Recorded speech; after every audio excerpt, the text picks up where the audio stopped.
Okay, so final part here, and I spent two videos really talking about YouTube and how problematic like the business model is. And I know you guys are sick to death of me wittering on about business models all the way through this damn module. I'm not going to stop talking about that, but I'm going to slightly change gears here and talk about it in a different context. So I want to introduce you to a relatively new piece of theory and a set of ideas that help us conceptualize streaming culture wider than just social media as well. We can think of this in terms of Netflix, and indeed start to consider whether Netflix is a form of social media also. Netflix, Amazon Prime, Disney Plus, etc. But really, what I want to do with this video is to give you a toolkit for understanding the kind of video, it's a video and sort of video culture that we have in social media, and how problematic that is outside of this scope of ownership of the companies itself. So really, at the core of this, I wanted to talk much more than I have in the past about TikTok, just because of the size of TikTok and how much of a radical impact TikTok has had in the social media space during the pandemic. So for many users, YouTube, for example, is not a place to stream hand-me-down culture, but is a site for novel cultural production. And streaming culture should be thought of as both a noun and a verb. I don't know why I have an extra dot there, but the key guy here is Dave Arditi, who is the author of a very, very profound book on streaming culture, which I'm going to take a lot of this lecture for. And you might think, what on earth are you talking about here with TikTok, and you're talking about YouTube? Okay, so for a lot of users, TikTok isn't about recycling mainstream culture, but is a site for novel production. And streaming culture, therefore, should be thought of as both a noun. Streaming culture is, consuming these stuff, and a verb. Streaming culture is something we do as well. Streaming is something we participate in and do. And what I'm getting at there is that for a lot of people, YouTube isn't just about consuming, it is also about doing and making as well. And TikTok, I think, more so than that, because TikTok has both made it easier to do this, and the aesthetic of TikTok makes it easier for people to feel confident in being able to produce in that way. Streaming culture really is just a different way of, a way of talking about particular culture that has emerged over the past decade, I would say. Now, the great Welsh thinker Raymond Williams once said very famously that culture is ordinary, and that we are in always the circuits of culture. We have a constant relationship between cultural consumption, production, representation, identity, and regulation, and this happens without us thinking about it. And indeed, streaming culture is ordinary now. We don't think about it. We don't think about what it means to stream hours and hours of content on YouTube or TikTok. It is just normal everyday practice now. It didn't used to be. It used to be abnormal, but now it has become normal in the way that Williams describes. And this continual relationship between our consumption of these things, producing these things, representations of both the practice itself and what happens on them, identity and the regulation of these things are happening without us thinking about it, because it is just a normal part of everyday life. Streaming culture is ordinary. So for Dave Arditi, there is Dave, there are two kinds of streaming culture. There is what we consume and the culture we identify in that consumption. So, for example, what we consume and the culture we identify, how might we conceptualize this? Well, the example I can think of, the culture of watching Friends on Netflix in 2021 is different to watching it on Channel 4 in 1994 when I was a kid. You might think, okay, Leighton, why? Well, Friends only happened once a week in 1994. It was on a specific time that you had to watch it at. Well, I suppose you could video record it, but you were trapped into a system of watching And the culture of watching Friends at the time was you watched it at 9 o'clock on a Friday when it was broadcast on Channel 4. This was the culture that was in. The culture of watching Friends on Netflix in 2021 is completely different. You watch it whenever you want. You stream as many episodes as you like. You get into conversations with people about what you are watching as you are watching them. And you talk about different things that apply culturally to the experience of watching Friends now than I would think about when I was watching it in 1994. Does it not freak anyone out that none of the friends have a phone? Isn't that weird to you guys? Never mind the fact that there's no black people. I mean, that's really weird as well. This is New York City in the 90s. There's no black people in that program. What the hell is going on? That they can afford to live in New York City at all. I digress. All right. Streaming culture has these two aspects. There are the things we consume and the culture we identify in that consumption. So when we're consuming stuff on TikTok, we are identifying culture in that consumption which we are consuming. I've used an example from Netflix, right? But when you're looking at YouTube, there is what you consume and there is the culture that you identify from it. So that's DT's 2 points about streaming culture. Consumption and culture. We're always consuming culture. We are consuming and commodifying. And according to Dave Arditi, and this is really the kicker about streaming culture, we're in a new phase of capitalism in the streaming age, unending consumption. What Arditi means by it, I think it's fascinating, unending consumption. I've used Ms. Pac-Man for this because Ms. Pac-Man never technically ends, right? And, well, there is a high score you can get which ends the game, but you can't get it. I can't get it. We're always consuming this culture. We're always involved in these processes of consumption and commodification.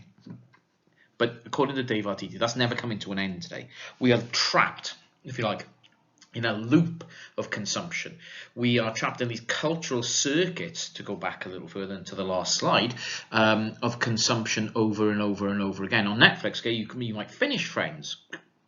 Impressed if you do. That program was on forever, although it's not been on for an incredible amount of time now, and people are still watching it. I don't really get that, but and I can't shut up about Friends. Anyway, you might finish Friends. You might finish another show on Netflix, another show, but you're never going to finish Netflix. Right? There is unending amounts of content for you to always be watching. So in terms of unending consumption, when we subscribe to media services, we provide companies with constant and consistent consumption, ubiquitous mobile access to individualized media that we consume constantly. And it is unending. We will never stop consuming it because we can't. We can't come to the end point. We can't finish Netflix.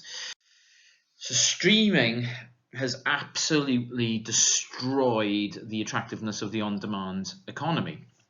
On-demand economy, what are you talking about, Leighton? What is the on-demand economy? Well, in the 2000s, when we first saw digital culture creating new business models for entertainment and media, an example would be iTunes, right, which charged 99 cents per song. So any song on iTunes costs 99 cents.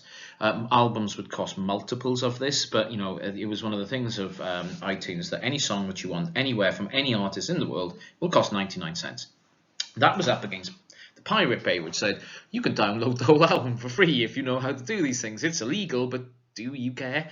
And that posed a major challenge to iTunes and other things. And legal battles with piracy and so on raged during the late part of the 2000s and early part of the 2010s. All of that's finished.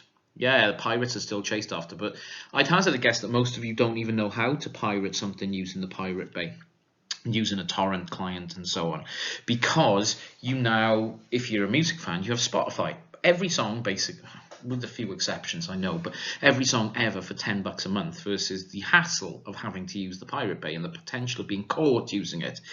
It's easy, it's cheap, it's legal. It's a hell of a lot cheaper than iTunes. For 10 tracks off iTunes per month, you have access to everything, ever, and as much and as little as you want to listen to it. The streaming culture has absolutely funded. I remember when I was writing my PhD and doing, I was a PhD student about 10 years ago. a lot of work on digital culture at that time was still enthralled to this business model of iTunes, and it's great to me that those really, really boring political economy books that arose at that time have now been blown out of the water, because in the intervening 10 years, a whole new business model has emerged, which actually is vastly, vastly superior for the consumer, because now you have access to everything ever, and you don't have to go through the hassle of learning how to pirate and the potential illegalities of doing such things as that. This is easy, cheap, and legal, and streaming culture has therefore provided us with constant on-tap entertainment in a legal and cheap way. Within that, streaming technology and companies use streaming technologies to change the way that we consume culture. This embeds us in a logic of capitalism that forces us to consume more and more and more. Finite time to consume what is pushed to us. So if we are in streaming culture, I'm using Netflix as an example here, but we watch something and we are pushed more and more and more to watch and watch and watch. We can still apply this to social media directly, though, as well. The culture of streaming on something like TikTok, for example, TikTok looks at what we pay attention to. It measures how long we spend on individual videos, or what perhaps we skip through very, very quickly, and then tailors very carefully the algorithmic profile that we have in order to give us more and more culture that we want to consume, which, again, going back to previous points, makes us into a more efficient and useful data subject for TikTok as an organization. So streaming platforms receive real-time data about the consumption of everything, from content of shows to demographics of users, and this changes what is actually produced as well. For example, music labels now recognize viral TikTok content and then create that content. They look at what's popular on TikTok, what's being used, what isn't being used, what people are consuming, and then decide in a hyper-fast manner now to respond to that by creating more content. We have cycles, therefore, of viral production going on. That will last for a while, then a new sort of viral phase will take off and content will be produced around that, and then we continually keep on moving what is being culturally produced. In 2022, digital media is primarily a means to distribute content for profit. All digital media, and social media is no less that kind of platform than anything else. And profitability comes from disintermediation, a very important term. Now, according to Dave Arditi, disintermediation is the removal of things that come between things, less friction. So, for example, iTunes disintermediated music by eliminating CDs. Right? Previously, when I was a teenager, if you wanted to listen to an album, you had to go to a shop and buy a CD and then take it home and put it in a CD player and listen to it. iTunes disintermediated music in that way. I didn't need to go shopping for CDs or indeed have a CD player anymore. I could have an iPod at the time and go to the iTunes store on my iPod and buy something, and bang, it was there. Streaming disintermediates and deacquisitions even further than that. But the deacquisitioning part is even more interesting. We don't own anything anymore. We subscribe, and we subscribe forever. So like many people who sort of came of age in the late 90s and early 2000s, I have a vast digital music catalog, because I grew up in I was a teenager in the 90s buying a lot of CD albums, thousands and thousands of pounds spent on CDs. And then when I got my own computer, I transferred the CDs onto the computer to make digital files, used those digital files to load onto MP3 players so I could, take my music anywhere I wanted to. But like lots of people, I've kept my digital library. It's backed up on a hard drive. An external hard drive cost me about £30–40 to buy a hard drive, and my 120–130 gigabytes of digital music sits on there and never gets used, basically, because I've got my Spotify subscription, and I can listen to anything I want at any time I want. But I don't own anything on Spotify, and there is still a disconnect to me. But in your generation, you don't have that thing. You've never owned music, so you don't have the feeling that there's something ephemeral about the streaming services. You will always be, therefore, subscribed to them in order to access the culture that you are used to accessing. Streaming, it doesn't just disintermediate you, it makes things easier for us to listen, and that's great, but it deacquisitions. We don't need to buy anything anymore, and that in itself is a profound difference in the way that we live. Now, for music, therefore, streaming creates limitless capacity because of how music is stored in the cloud. Actually, higher fidelity as well. Standard is better. You can access anywhere. There's a limitless catalogue, and after spending £108 a year, what do I have to show for my Spotify use? I have something that I can post on Instagram saying this has been my year on Spotify in 2021.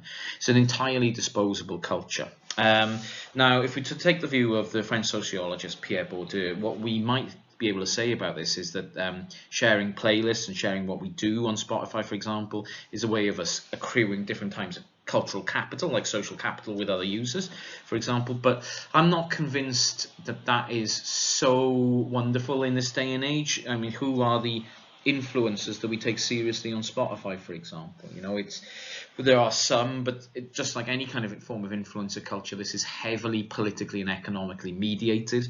And do I get any social or cultural capital for listening? I don't think I do. In terms of how we conceptualize our consumption then. Now, flow was how television companies determined our consumption. They set up schedules in order for us to sit in a comfortable way and consume. And streaming has absolutely disrupted that. TV maximized audiences for commodification. And despite not watching TV, though, we are still commodified. And we're commodified in a way that, and I've said this in previous lectures, that Dallas Smythe couldn't even begin to appreciate as being so efficient. Flow today is much more platform-based. Vloggers are quintessential in terms of streaming culture, and I think they give it a good example of what we actually mean by flow.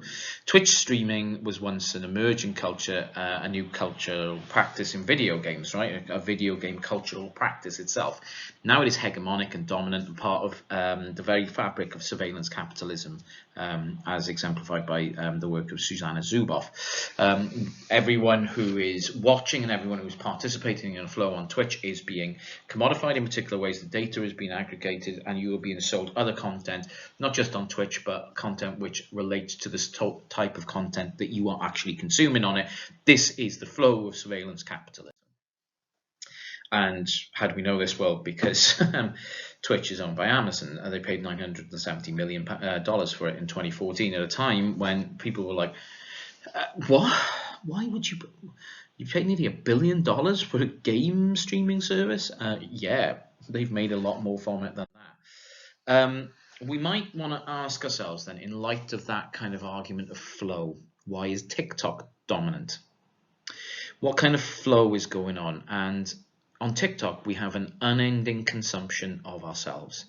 Endless and super fast operating speeds. We watch, we consume, we repeat, we are consumed. Over and over and over again.